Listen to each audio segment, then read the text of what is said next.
researching. I've already read this. I'm just kind of pointing them out here on the video so you can see what's here. Shoot down enemies to add time to the counter. Advanced has a rank system. Scoring. I'll worry about scoring later. Game modes. Story mode. Play story from beginning to end and finishing every stage on the challenging difficulty unlocks alternative narration. You can see the true ending.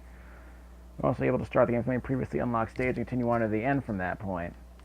Okay. Arcade mode. Play the game from beginning to end.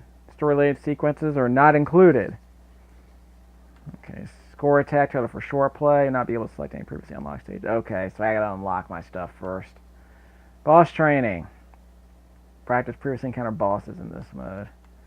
Challenge mode. 15 challenge. Yeah, probably not gonna do that. At least not yet.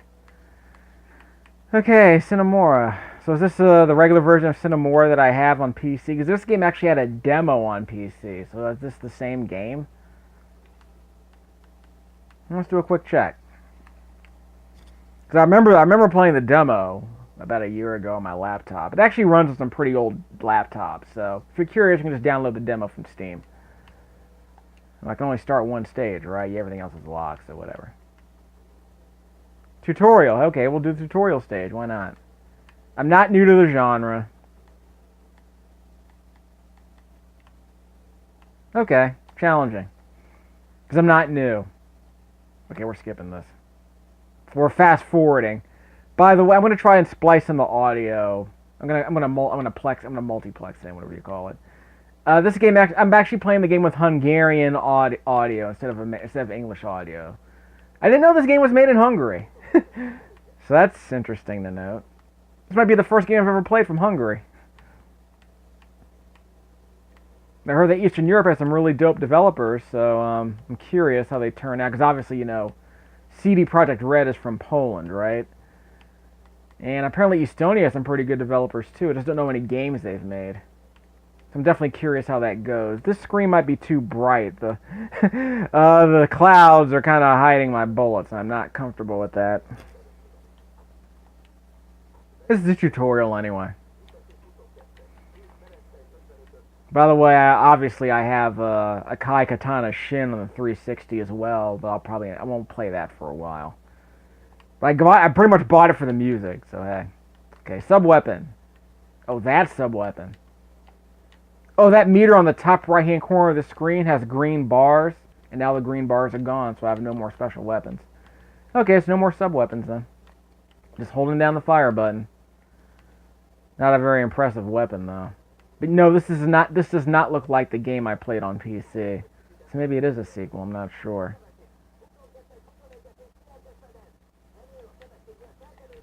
Wait, isn't this the game with the anthropomorphic characters? Or am I confusing that with another game with a similar title?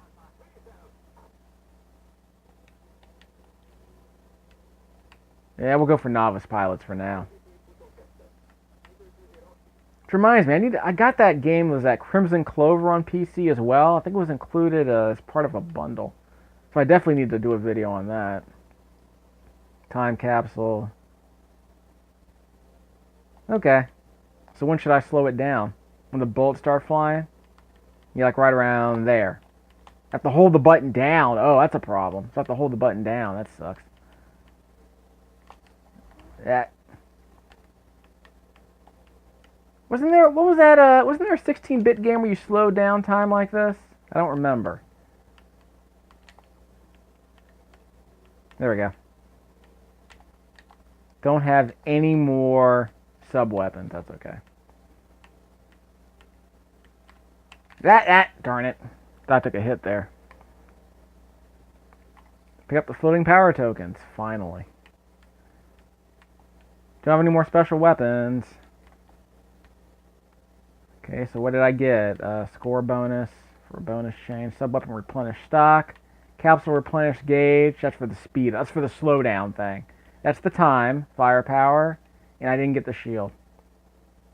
Primary weapon upgrades are permanent. However, if you get hit, upgrades with fly over airplane will be limited to... Yeah. What game was that like? Well, it's like the options in Gradius. And one other game lets you do that. Like when you took a hit, you can kind of pick up your weapons if you grab them in time. But yeah, the little ghost ships and Gradius and Life Force and Salamander, yeah.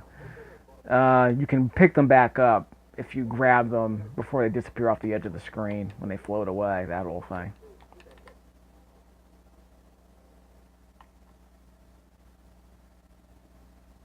Okay, we can continue. Yeah, this is the game with the anthropomorphic characters. Maybe this tutorial stage wasn't in the demo that I played, but maybe chapter 1 was. I'll know if I fight a big train at the end of it. So between this and Tooth and Tail, looks like Eastern Europe's got the anthropomorphic characters on lock. Not exactly Starfox, but hey, it'll do. Steampunk Starfox. Steampunk shoot 'em up Starfox. Actually, weren't there some other steampunk shooters back in the 16-bit era? I'm trying to remember. Because technically Radiant Silvergun wasn't like that, was it?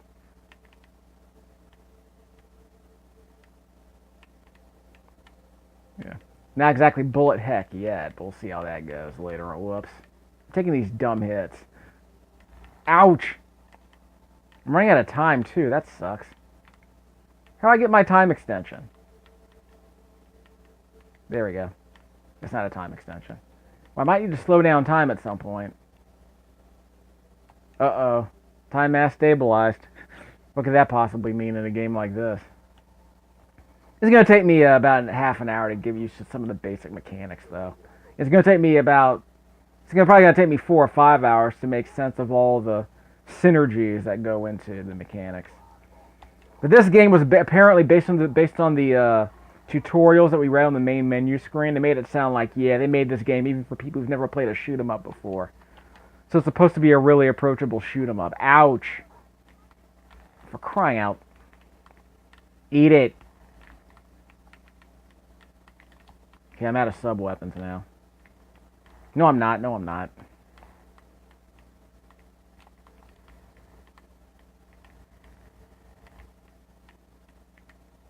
That. Okay, I'm good. Ish. For crying out. There we go. Well, I'm out of slowdown.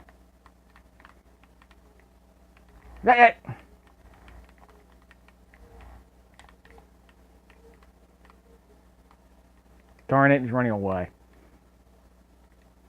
Okay, I guess I won.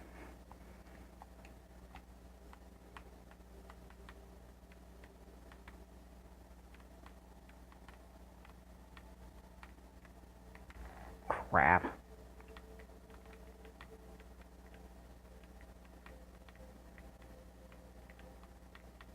Here we go. Which reminds me, don't I have yeah, I have G Darius on the Taito collection. I need to go back and play that. The Taito collection on the Taito Legends collection on PS2. I'll get to that eventually because I gotta play. Wow. This video is rated R for bad language, kids. Got some foul-mouthed anthropomorphic characters here. Like Gary the Rat or something. Don't see this in SWAT Cats. Whoa! Okay, fine. Do this.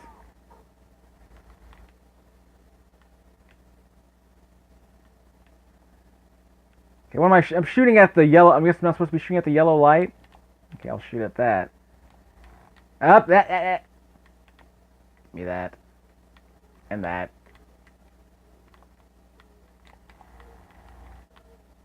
Yeah, I think I killed him. Yep, I got him.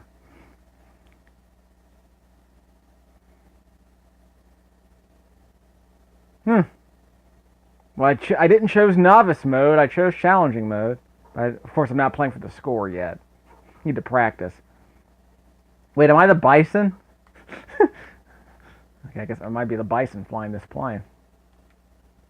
Yeah, why not? Yeah. The reason why I have to be a primate. But of course I'm a herbivore.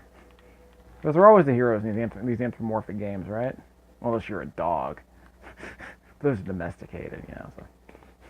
Anyway, I don't know the rules about what animals are become heroes or not.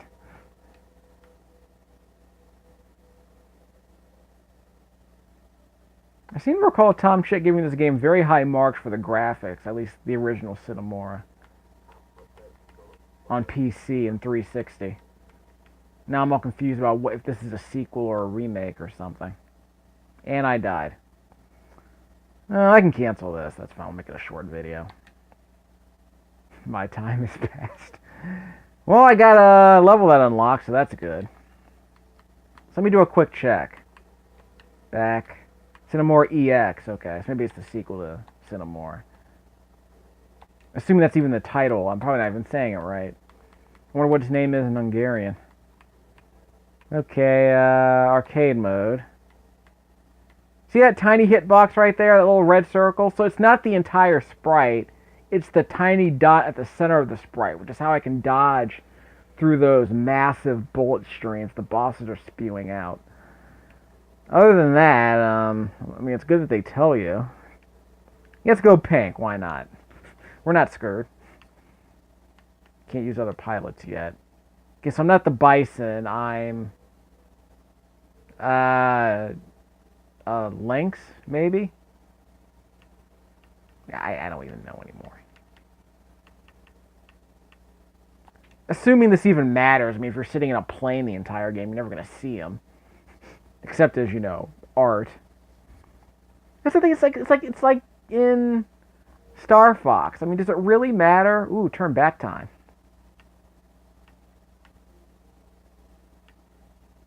That sounds, I'll do that. Like in a rare replay. Whatever. Challenging, yeah. Because in games like Star Fox, it doesn't matter if the characters are talking animals or human beings or robots or anime characters. In fact, that was the concession with, what was it? That Shin Katana, Akai Katana Shin game, is that, you know, you're basically, okay, you're flying around, but you're in a ship. You're in a ship like this, actually. But I seem to remember that Castle Shikigami game, you know, or Mobile Light Force, you know, those games. You were actually an anime character flying around and, like, shooting psychic beams that were just like, you know, bullet swarms, you know what I mean? So you weren't flying around in a ship, you were flying around like you were, you know, a ferry or something. Of course, it's Mushihime Shama. I mean, that game, you're actually playing, I think you're actually playing like a housefly-sized ferry. You're playing like a really tiny ferry. Because as I recall, you're flying around Force or something, but all the enemies are larger than you. But they're like birds and such. Although I think in that game you actually fight a dinosaur, so that can be anything. But I was under the impression that Mushihime Sama was a game where you're flying around as a tiny, like, insect-sized creature. I'll go back and check. I don't have any footage of that, actually. I did own the Japanese version because it was region unlocked. So it was perfectly fine for me to play that game on my Xbox 360, but I wasn't capturing video back then. Guess I didn't see the point. Okay. No, you don't. Remember my tiny hitbox. Did I take a hit there? Okay, I'm almost out of missiles. Okay, now I'm out of missiles. Oh, for crying out. Okay, so that was the rewind button. So if I die, I can use that. Or if I'm about to die, I can use that. If I take a really bad hit, I suppose. Oh, for crying out. I'm not gonna die. See, there you go. How am I doing? Oh, there we go. Come on, I want to power up, people. This isn't a terribly scintillating power-up system. I mean, we're not talking about Space Megaforce or anything. You know, Super Aleste, that game. We're not talking about that. So I'm kind of disappointed there. Yeah, this is like, you know, an 8-bit shooter. You know, not particular. Well, we're not talking about, you know, like gun knack or anything. We're talking about like a late 1980s 2D side-scrolling shooter with like, you know, 2.5D graphics. So yeah, it looks better than crap like G Darius, but yeah, I'm not thrilled so far with the level design. I mean, again, maybe the scoring system makes things a bit more interesting. I don't know, but a lot of games that require all this nonsense to try to, you know, make sense of In other words, to unlock more interesting modes of play, usually you don't have to try that hard. In Space Megaforce, you just picked up different weapons and experimented with them. Here, I mean, I don't even know if I'm ever going to get to that point. But that was the research stream for Sine Mora EX on the Xbox One.